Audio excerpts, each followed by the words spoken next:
All right, we're back to working on this pipeline again. Now we're kind of moving down into what I call the detail stages. Not that much happened at 90 days. May not be happening that much at 60 days, but as we get between the 60-day and this 45-day mark, a lot of things start happening. So let's go back into here and keep working on this. Let me turn my. Let me make sure my voice control's on. Nope. Remember, I'm always using voice control here because I want to have this conversational search and conversation with it. I don't want to text to it because we always text differently than we speak. All right, now we're moving into the 45 days before renewal. This is the time where generally all of the renewals have been released to us by the insurance companies. This means at this point, we should have put the updated premium into the renewal deal. This means that at this point, we should know whether we are reshopping something or not. If something is being non-renewed, we know that we have to have it placed elsewhere 30 days out. So there's a lot of different things that goes into this 45-day period, and we need to make sure that all these things are covered so that we're protected when it comes to errors and omission insurance, that our customers are protected, and that it's just a smooth onboarding process for the renewal, for the customer, and for our team. All right, now let's see what it kind of comes back with here. And it takes a second to say, it's really thinking here as we go through this. Sometimes with projects, you don't have as much space as you do in a regular GPT because you're being more specific here. And so you may see that your memory gets full. And that's why with projects, I use them for very specific things.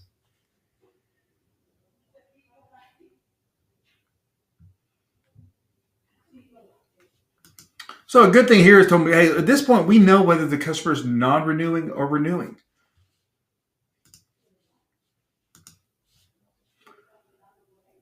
So when we confirm the renewal status in this stage, if they're renewing or they're not renewing, remember, if they're not renewing because they've decided either the property's been sold, mortgage company's no longer requiring flood insurance, they found a cheaper price elsewhere, remember, we've got to require it where this property is checked when it's moved to renewal lost.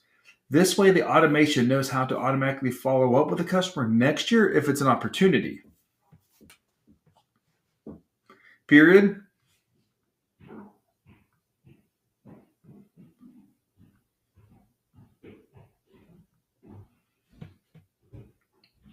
Period. We need to make it where the deal cannot move along until the premium has been filled in, because this tells us what the rate increase is at 45 days and everything, because we've got to have all this stuff ready to go at least 30 days out if we're going to move it back to the National Flood Insurance Program because of wait periods. So having that premium update is very important. Non-renewal. Understanding that non-renewal is going to be a different process than someone just deciding not to renew because of pricing, flood zone change, something like that. And you see, as I said, I go throughout this thing throughout the day, and we talk back and forth. It's going to give me suggestions that maybe I didn't think about. It's just like having a conversation with a team member. And what's really cool is when you can go in here and look on the left-hand side, you'll see I have this set up as a Teams account. This means that my team has access to these GPTs. It means they can go in here and put their thoughts in here as well. It means that as a team, we could work on this together. So they could go and put their thoughts in. I could put my thoughts in, and it remembers that. As maybe they have an approach that I didn't think about. If you're using Agency Zoom, whatever agency management system you're using now, you've got custom fields in there. Whatever CRM you're using, you've got custom fields in there. This kind of helps you understand that, sometimes when we're looking at CRMs, especially on renewal and new business, it can look like a huge mountain, and we don't know where to start. And this really helps with that. Now, once I get done with all this, just say it doesn't look that clean once you see it get through all the stages. So once we're done with the full renewal process, then I'm going to have it build out a true full diagram. Then I'm going to be able to hand that diagram off to my CRM developer, who then is going to be able to go in and basically implement this for me. Look, there's going to be things I'm going to forget. In fact, after I did this recording the other day, I remember something in 60 days, 90 days. And then I go back and say, hey, please add this to the 60 days. Please add this to the 9 days. You want to remember, this is not set in stone. But if you're going to go back and add something, you also want to add a note to yourself if you've implemented it. Hey, I need to go add this into the CRM. Add a task for yourself in your project management tool, whatever it is you're using. Maybe it is Agency Zoom that you have to create a task for yourself. Maybe it's something like a ClickUp like we use or Trello, whatever. Now, typically, I actually recommend keeping a separate project management tool outside your agency management system, your CRM. It's usually very inexpensive. I use it for projects outside the insurance task. I might use it for website projects, my CRM projects, whatever. As I work with our SEO team, different things. They're working on those project management tools, not necessarily in the CRM. So you see here with the branch logic, we can confirm on renewing if the customers tell, hey, they are going to renew or they're not. We know who the carriers. We know the premium entered. Now, because we know the premium entered and we know the confirmed billing. Now, because we know the premium entered, we know the price increase is going to be. We know what that threshold is. We know if they've been non-renewed or not. Or if the customer declined a renewal, why they declined it. Now, guess what we can do here? Because they declined it, based on how they declined it, we can now segment that audience. Now we can create unique messaging because of this. When we follow up with them next year, hey, maybe it was a pricing thing. Maybe their flood zone changed. So if their flood zone changed, it's important for us to help them understand that, hey, even though your flood zone changed, the risk may still be there. Well, that's a different conversation than maybe pricing. But because the customers told us why they're not renewing, they've kind of told us a little bit of the story, and we need to understand that as we're speaking to them. Because remember, we're speaking one-to-one. We're not speaking to 1,000 people here. And this is where that really helps with the automation, where a lot of people get lost. They want to send the same message to everybody when they build out this pipeline. And that's not the case. As we go through, we have these drop-down properties. We're collecting more and more data on each customer. That allows us to create a better relationship with each customer because we're using the data the right way. And so you see the different safeguards here and all this stuff. Even tells me some of the suggested emails. Now, I'm actually going to send these through a artificial intelligence tool I use called storybrand.ai. It just makes me verify in the email that I'm speaking the right messaging when it comes to our trust and growth framework, which is a combination of endless customers and they ask you answer and StoryBrand. Now the next thing you look is going to tell me, hey, what it wants me to do next.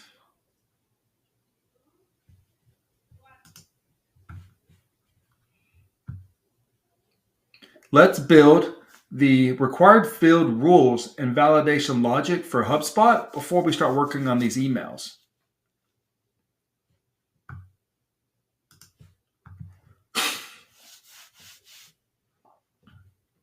We're not doing that much communication with the customer in 90 days and 60 days because there's not that much going on. But we start doing a lot of communicating with them at 45 days, 30 days.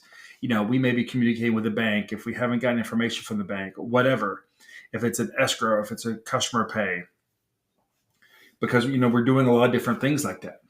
And now this, I can just say, basically with this, if you're using Agency Zoom, whatever, think about the power of this. Think about how much time this takes off your hands. You can hand off to a VA. In fact, you can build an artificial intelligence agent fairly easy here that does this for you, that helps you with this. Think about how much time saving. Think about how much cleaner your CRM and your agency management system comes now because of data. Because we always want to make sure we have the right data in there. Many times we don't. So as we go through this conditional logic, it's telling me, hey, what needs to be required and everything at 45 days, and that everything looks good here. Now what I want to do, give me a list of what emails should be sent out to the customers during this 45-day period as we're working on everything. We really want to make sure that we kind of have things tied up before we get to the 30-day mark.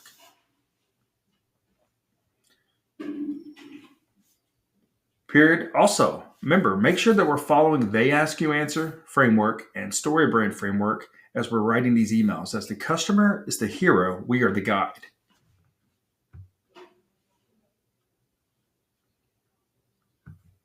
Period. As we write these emails, also, we want to make sure they understand that we've been where they've been. We bought a property in a flood zone. We were given the wrong information. Our premium skyrocketed. We know the challenges that they're facing each year on these things.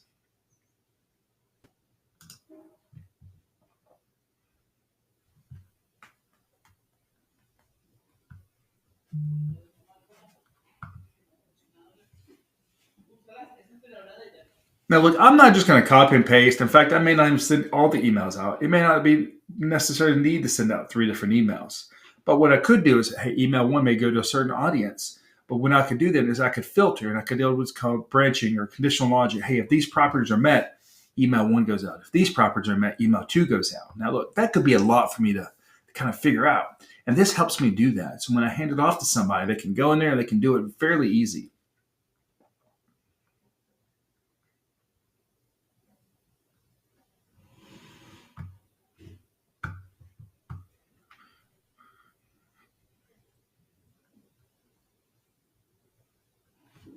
All right, so we got these emails. Well, really, it's got it down to like 4. Actually, even more than that. You see, as I said, we don't necessarily need 6 emails at this point. Okay, you've given me about 6 emails. Now let's start working on the copy and messaging for each one of these emails to figure out which audience it is that they're going to.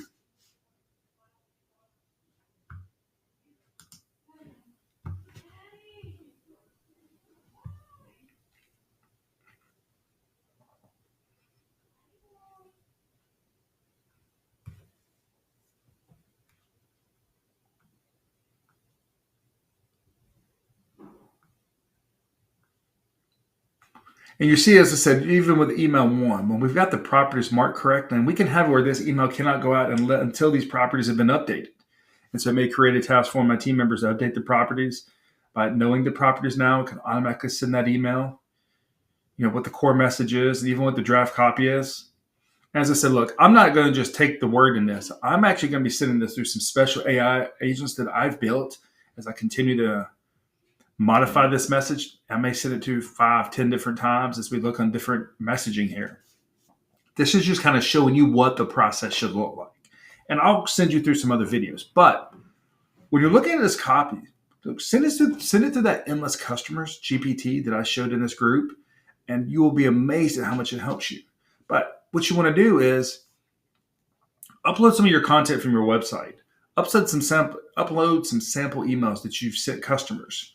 Don't include the customer information, but just the kind of the simple copy. And it's going to have an idea of your brand, your voice, your tone. Upload your brand style guide. If you don't have a brand style guide, I definitely recommend having one made. I had one made a few years ago.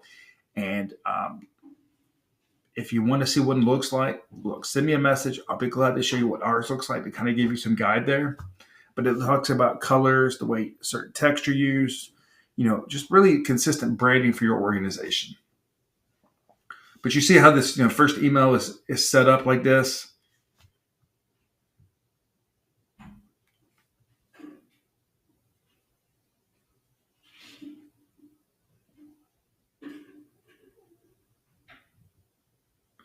I want them to understand that, look, at the renewal, we're not just throwing them aside. We're not just sending the renewal to them, dude. We're triple checking this thing, making sure that we have everything perfect for them. Now, like it says right here, talk soon, Chris. I would probably have that as our renewal team, our renewal manager, Cather, and potentially, I'm probably putting some kind of video in here as well in this email. One reason is I know when they're watching it, I know how much they watch it, I know how engaged they are. So that kind of tells me on the renewal, how serious are they about reviewing it, or do they just want this thing issued out and move on?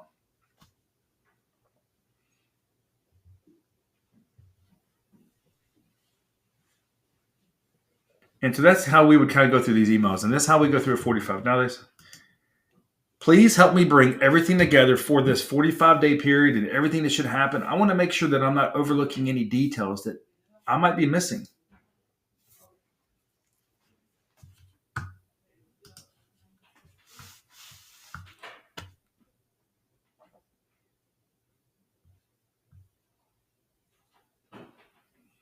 All right, now let's go through this 45-day period and just make sure we haven't missed anything like internal operations. Right here, just check to see if it's been received from the carrier. If it hasn't been received from the carrier at 45 days, then we can create a kind of a huge red flag for our team. Say, look, we haven't received this renewal. Maybe something got lost in the carrier system. Maybe the non-renewal didn't get issued correctly or something. This can create a red flag automatically for our team so that nothing falls into the cracks. And when we enter this year's premium, we don't have to calculate the percentage change because we built a property that does that. All we got to do is put this first property in.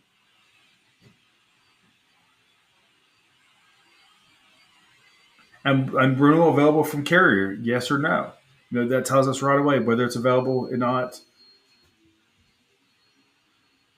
and how we can block the deal from moving forward. Too many times we just let the deals move forward, or we don't, and they get clogged up into things. We may not see this much on renewals we do on new business, but they just get clogged up in the quote follow up, and it's just we miss out on so many deals because we don't have the right process in there because we're not using AI and these other resources with automations and just simple processes the right way.